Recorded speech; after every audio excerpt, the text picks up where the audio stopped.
Dr. Girish Karnad visited Sydney recently. We will now bring you the highlights of the Sydney Kannada Sangha function in which Dr. Karnad participated.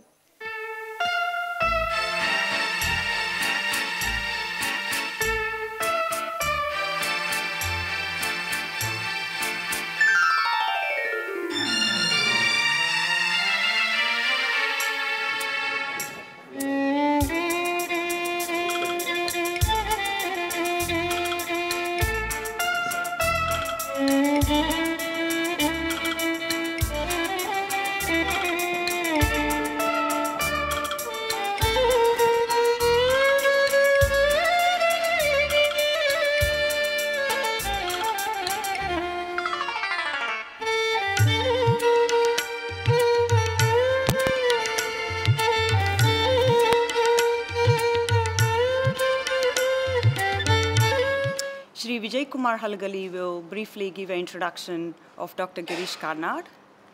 Then we'll have an opportunity to hear from Dr. Girish Karnad and ask few questions.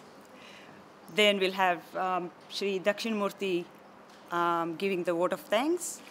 Finally, we'll have some time for the audience to mingle with Dr. Girish Karnad.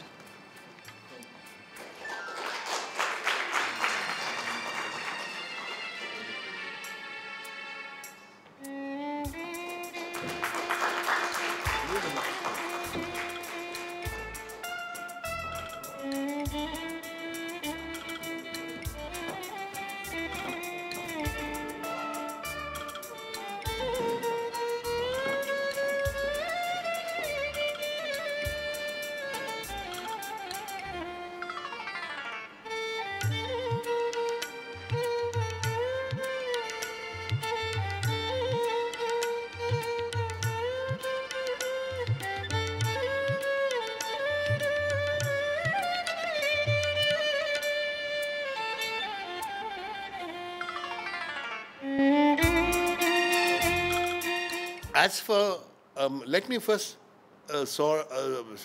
answer one query that Mr. Vijay Kumar raised, which is how Tom Cowan, an Australian, became a photographer for our first Kannada film, Samskara. What happened is that me and friends of mine like S.G. Vasudev, who's a painter, ನೀವು ಕೇಳಿರಬೇಕು ಬಹಳ ಸುಪ್ರಸಿದ್ಧ painter ಅವರು ಬೆಂಗಳೂರವರು, we were all in Madras and we read Samskara. And when I read Samskara, the novel, I knew that somehow I had to possess it. It was so good that I almost felt angry that someone else called Anantmurthy had written it. You know, I should have written it myself instead of, you know. Now, the point is that he had written it anyway, so there was no way one could take credit away from him. So the only other way to take credit from it was either to translate it into English, which Ramanujan, A.K. Ramanujan had said that he would do, or to turn it into a film.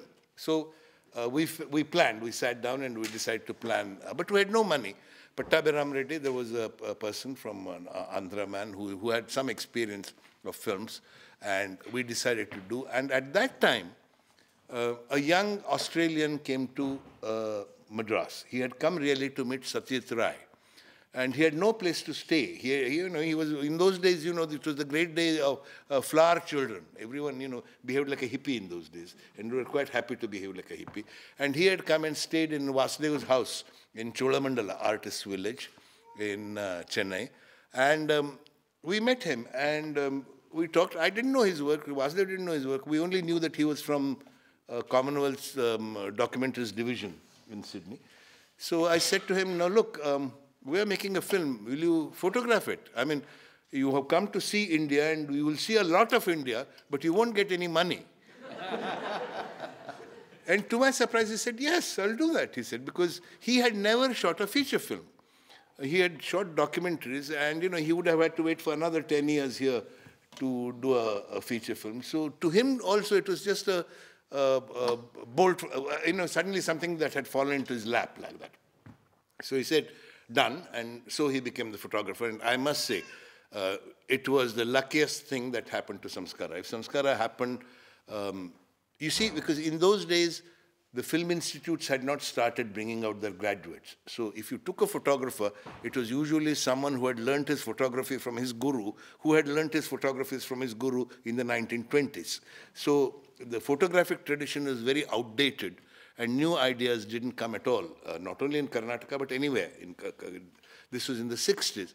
And Tom Cowan came fresh from Australia. He had been in a documentaries division. He had shot with very lightweight equipment. He had worked in conditions which were very tough. And he came and he stayed in Sringeri with us, and we were there for 3 or 4 weeks. And he was one of us, stayed with us, shot the film, and completed it. And he even sent another man called Stephen Carthew to edit it. He was no good. We sent him back. But Tom was very good.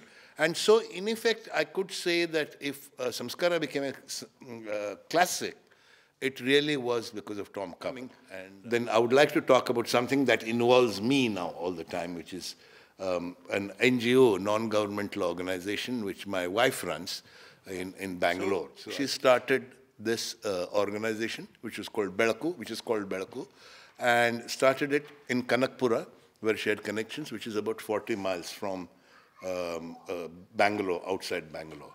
And the whole purpose of Belaku is really to look after, mainly it was because to look after the health of women there and children. But then these issues are not unrelated. You know, you can start with health and you go into poverty, then you go into education, you go into social connections, you go into culture, you go into home. You know, it spreads like that because they're all interconnected. You can't just say, correct this and it'll get done. So it then became really a social service organization, and she has been working at it for the last 17 years without taking any government help or anything. Because taking government help in India is really very difficult. You know, then you get into all kinds of bureaucratic hassles. So she has sort of run it virtually independently with a lot of help from friends, from people outside, and in which I try to help her to some extent. Belaku, what Belaku does is it has, to put it briefly, so I don't want to go on. First thing is women's health and procreative health, you know, pregnancy, what has to be done.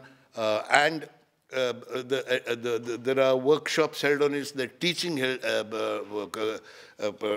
teaching done, and many other programs to teaching women. But to do this, Saras then discovered, her name is Saraswati, sorry, she's known as Saras. Saras then discovered that it was no use sending people from Bangalore to talk to them.